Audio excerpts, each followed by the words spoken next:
Аса қамқор, ерекше мейірімді рахымды Алланың атымен бастаймын.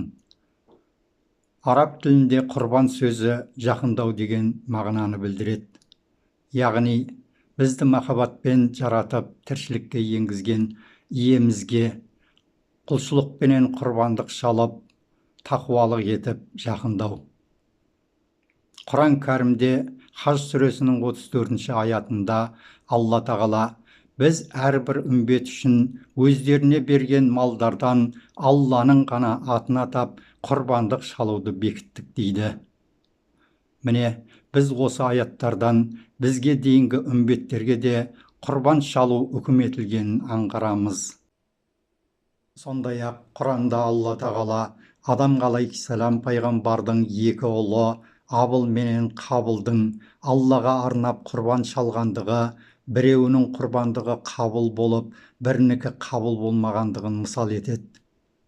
Сондай тақуалықпен, ақ ниет пейілмен, бар ықылас ниетіменен шалған Абылдың құрбандығын Алла тағала қабыл еткендігі туралы Маида сүресінің 27-ші аятында баяндайды.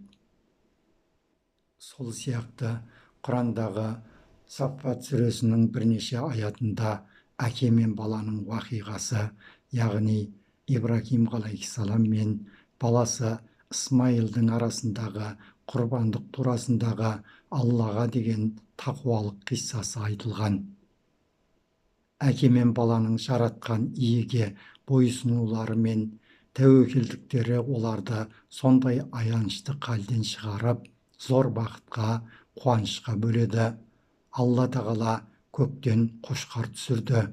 Сөйтіп олар сондай қиын сынақтардан өтті және тиесілі сыйларын алды. Бұл жөнінде Құранда Алла тағала біз оны ірі бір құрбандыққа қошқар түсіріп ауыстырдық және кейінгі нәсілге олардың даңқы мен Ибрахимге сәлем деген алғыс қалдырдық. Рас, біз игі іс істеушілерді осылайша сыйлыққа бөлейміз дейді. Уақытындағы осы Ибрахим алейхиссаламның және оның жары Хажар ана мен баласы Исмайылдың сондай зор сынақтарға төзіп, тақуалық қылып, Аллаға тәуекел етуі мәңгі сақталып қалған өшпес тарих. Қажылық сапарына барған қажылардың сол тарихи жолдармен жүріп өтіп, Аллаға құрбандық шалып, Сафа Маруада сағи жасап жүгірулері, сайтанға тас атулары, мұның бәрі ғасырдан ғасырға жалғасып келе жатқан айқын дәлелдер мен сырлы шежірелер. Ибн Мажа риуаят еткен бір хадисте пайғамбар саллаллаху алейхи уассаламнан сахабалар «О Алланың елшісі, құрбандық деген не?» деп сұрайды. Сонда Алла елшісі саллаллаху алейхи уассалам құрбандық сендердің Ибрахим алейхиссалам бабаларыңнан қалған сүннет дейді. Одан бізге қандай сауап бар? Әрбір тал қылшығы үшін сауап аласыңдар. Қойдың жүнінен ше, қойдың жүнінің әрбір тал қылшығына да сауап жазылады деп түсіндіріп сүйіншілейді. Құрбан шалу әлемдік деңгейде аталып өтетін діни мейрам. Яғни, жер жүзінде көптеген пақыр міскіндер аш-жалаңаш өмір сүруде, солардың жүзіне күлкі үйіріліп, тойып жеп, қол жайып басқалардан дәметуден арылады.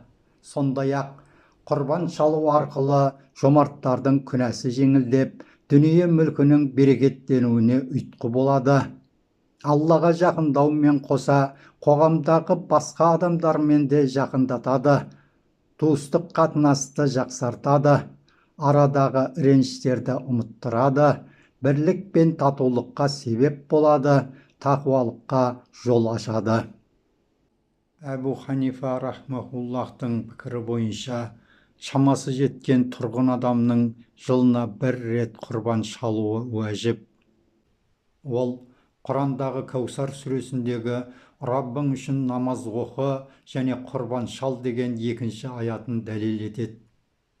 Жалпы, құрбандыққа аталған малдың дені сау, етті, әрі дене мүшелері түгел, кеселден аман, жарамды болуы керек. Сондай-ақ Құрбандыққа қой, ешкі, сиыр, түйе шалынады.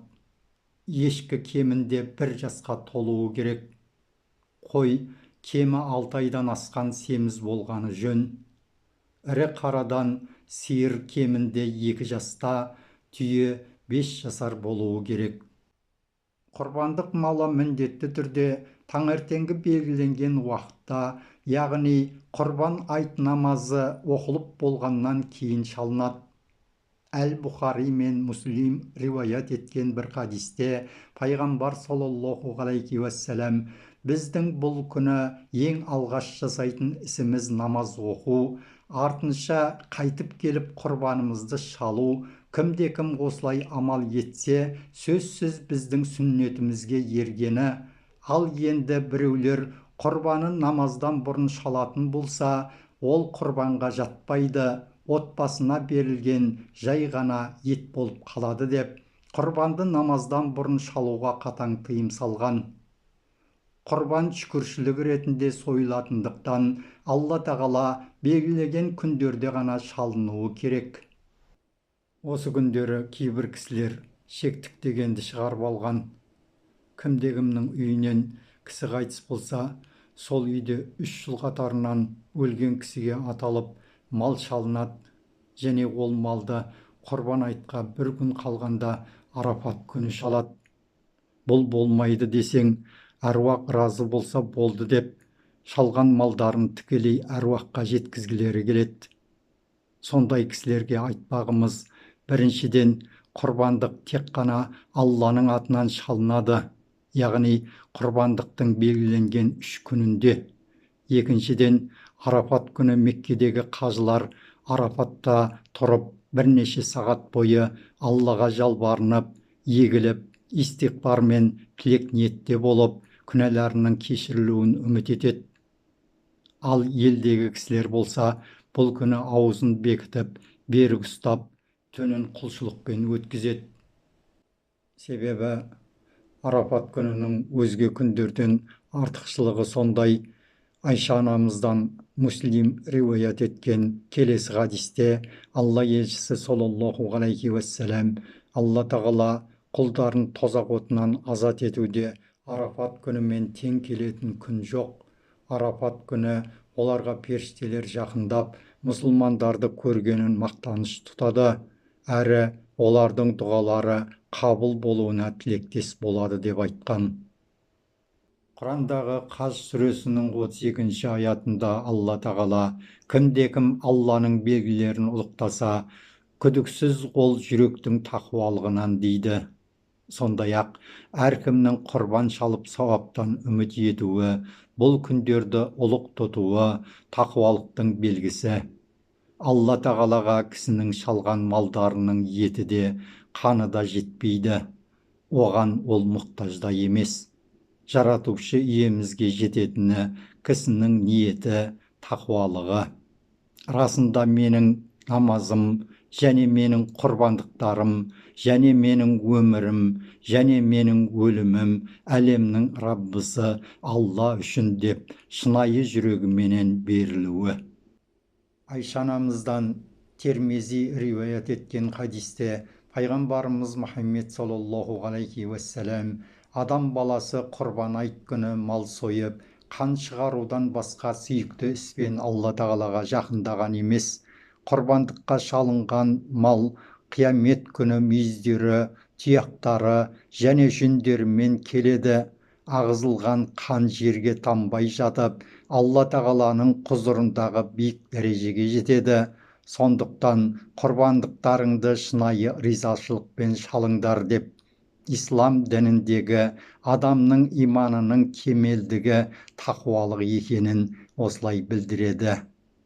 Ниеттеріңізді, тілектеріңізді, шалғалы тұрған құрбандықтарыңызды Алла тағала қабыл етсін.